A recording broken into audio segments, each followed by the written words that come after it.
जय हिंद दोस्तों, आप सभी का स्वागत है अपने यूट्यूब चैनल डियर राज सर पर।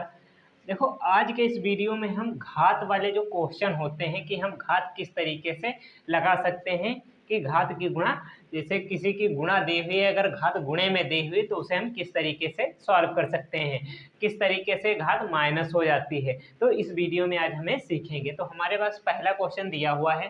पहला क्वेश्चन है 3 की घात 7 गुणे 3 की घात 8। तो इस क्वेश्चन को बहुत ही आसान तरीके से कैसे लगा सकते हैं वो हम सीखेंगे। और यहाँ पर भी देखो, ये क्वेश्चन दिया हुआ है तो इसे हम सॉल्व करेंगे।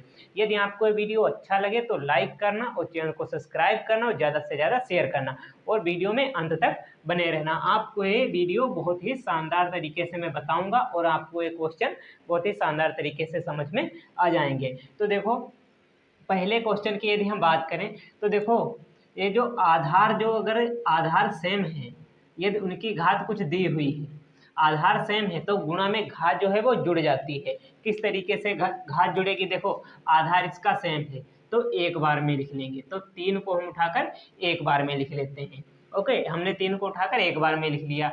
अब यहाँ पर कितनी घात लिखी है? 7 लिखी हुई है। यहाँ पर घात 7 लिखी हुई है। अब 7 लिखी है तो 7 लिख लिया हमने। अब देखो, इन दोनों में से एक को उठाकर यहाँ पर लिख लेते हैं। यदि हमारे पास जो आधार है वो समान है और ऊपर वाली घातों को जोड़ देते हैं, 7 + 8 कर देंगे तो हमारे पास हो जाएगा 3 और 7 और 8 कितना होता है? 15। तो ये हमारा आंसर हो जाएगा। तो इस तरीके से हमें देखो, गुणा में जो घात है वो जुड़ जाती है। यदि यही क्वेश्चन हमारे पास जैसे दिया होता, ये क्वेश्चन दिया है हमारे पास, जैसे सेकंड नंबर देखते हैं। लिखा है हमारे पास 4/16 गुणे 1/4 ये हमारे पास क्वेश्चन दिया हुआ है। यहाँ पर तो देखो, हमने घात को जोड़ा, घात को जोड़ा। यहाँ पर जो घात है हमारी वो जोड़ी गई है। देखो, अब इसे हम किस तरीके से क्वेश्चन को हल करेंगे? तो देखो, इसे हल करने के लिए देखो, यहाँ पर हमारे पास लिखा है 4 और 16 और इसके बटे में हम, यदि इसकी गुणा इससे करेंगे और इसके बटे में एक, किसी भी संख्या के बटे में एक होता है। तो देखो, यहाँ पर यदि हम इससे इसकी गुणा करेंगे तो हो जाएगा 4 की घात 16 बटे में, देखो इससे इसकी गुणा तो 4 की घात 6 हो जाएगा। अब जब घात यहाँ पर देखो, आधार तो दोनों यहाँ पर सेम है, तो आधार जब सेम है तो हम इसे एक बार में लिख लेते हैं। 4 को एक बार में लिखेंगे। अब घात ऊपर 16 दी है तो 16 लिखेंगे। अब घात बटे से उठाकर हम ऊपर ले जाएंगे। जब ऊपर घात ले जाएंगे तो वो माइनस की हो जाएगी। देखो, माइनस की हो जाएगी। एक घात यहाँ पर किसकी है? प्लस की घात है। ऊपर जाएगी माइनस की हो जाएगी तो माइनस की 6 घात हो जाएगी। तो देखो, यहाँ पर अब हम घटाएंगे तो 16 से जब 6 घटाएंगे तो 4 की घात कितना? 10 यहाँ पर आंसर हो जाएगा। यदि यहाँ पर घात माइनस की होती, जैसे हमारे पास क्वेश्चन, यही क्वेश्चन दिया हुआ है 4/10 और हमारे पास क्वेश्चन दिया हुआ है 1/4 ये क्वेश्चन है दिया हुआ है। तो देखो, इसे हम लिख सकते हैं बराबर 4 की घात 10 बटे में 4 की घात-6। अब यहाँ पर घात जो है वो हमारी माइनस की है, ऊपर ले जाएंगे तो घात प्लस की हो जाएगी। तो देखो, हो जाएगा 4 और यहाँ पर 10 तो घात लिखी हुई है क्योंकि आधार समान है। अब यहाँ पर जो घात ऊपर जाएगी वो प्लस की हो जाएगी तो +6 हो जाएगा। माइनस की घात है, ऊपर जाएगी प्लस की हो जाएगी तो हमारे पास आएगा 4 की घात 16, 10 और 6 16 हो जाएगा। तो इन क्वेश्चनों को इस तरीके से हम सॉल्व करते हैं। अब इसी का देखो, ये वाला क्वेश्चन हम किस तरीके से सॉल्व करेंगे। तो इस क्वेश्चन को भी हम यहीं पर अभी सॉल्व करते हैं। देखो किस तरीके से हल करेंगे।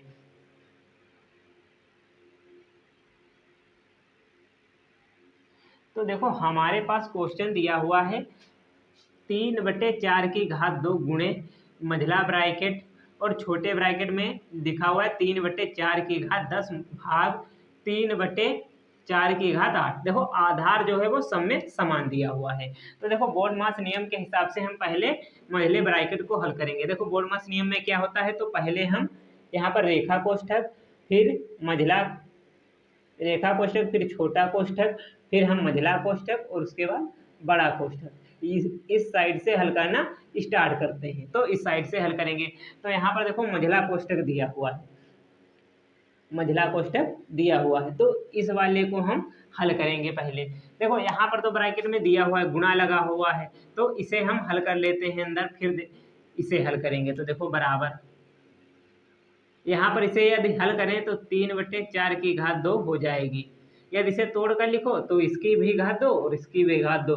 तो यहाँ पर ऐसे ही हम लिख लेते हैं, गुणे गुणे का निशान। अब यहाँ पर कितना लिखा हुआ है देखो, 3/4 की घात 10 और भाग दिया हुआ है। तो भाग देखो, सबसे पहले हम बोलमस नियम के अनुसार भाग को हल करते हैं, फिर गुणा को, फिर यहाँ पर प्लस और फिर माइनस। तो यहाँ पर गुणा है तो इसे नहीं, अब भाग वाले को हल करेंगे। तो बटे में हम कितना लिख सकते हैं, भाग करना है तो ये इसके बटे में है, 3/4 की घात 8।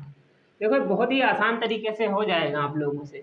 देखो जिस तरीके से ये वाला क्वेश्चन यहाँ पर किया था उसी तरीके से क्वेश्चन होगा। तो बराबर 3/4, इसमें कुछ ज़्यादा करना ही नहीं होता है, घात 2 गुणे।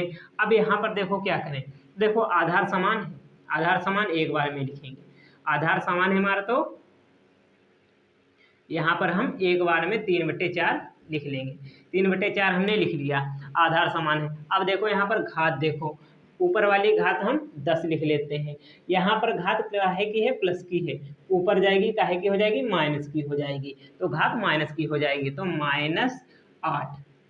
घात 3/4 की घात 8 है तो -8 हो जाएगा। तो बराबर 3/4 की घात 2 हो जाएगी हमारे पास, गुणे। अब यहाँ पर देखो 3/4 और अब देखो 10 से यहाँ पर 8 जाएगा तो हमारे पास कितना बचेगा, तो हमारे पास 2 यहाँ पर बच जाएगा। अब 2 बच गया है। अब इसी तरीके से देखो यहाँ पर ये वाला नियम लग जाएगा। देखो आधार जो हमारा है वो समान है, तो बराबर 3/4 लिखेंगे। अब 3 जब हमने 4 लिखा है यहाँ पर, तो देखो 3/4 हुआ। अब आधार समान है तो 3/4 गुणा में घातें जुड़ जाती हैं, 2 और 2 जोड़ देंगे, तो 2 और 2 जोड़ेंगे कितना हो जाएगा, 4। यही हमारा जो है आंसर हो जाएगा। यदि कहीं पर दिया हुआ है जैसे x की घात 0, 5 की घात 0, 100 की घात 0, ई की घात x की घात 0, यदि इस तरीके से कुछ कहीं पर दिया हुआ है, कुछ भी दिया हुआ है, तो वहां पर आंसर हमेशा 1 आता है, आंसर हमेशा 1 आता है, आंसर हमेशा 1 ही आएगा। किसी भी कितनी भी बड़ी कोई संख्या लिखी हुई है, यदि उसकी घात 0 है तो उसका मान सदैव 1 आता है, आप लोगों को याद रखना है। देखो आपको कितनी शानदार तरीके से क्वेश्चन बता दिए। वीडियो अच्छा लगा तो लाइक जरूर करें और अपने दोस्तों के पास शेयर करें। Thank you.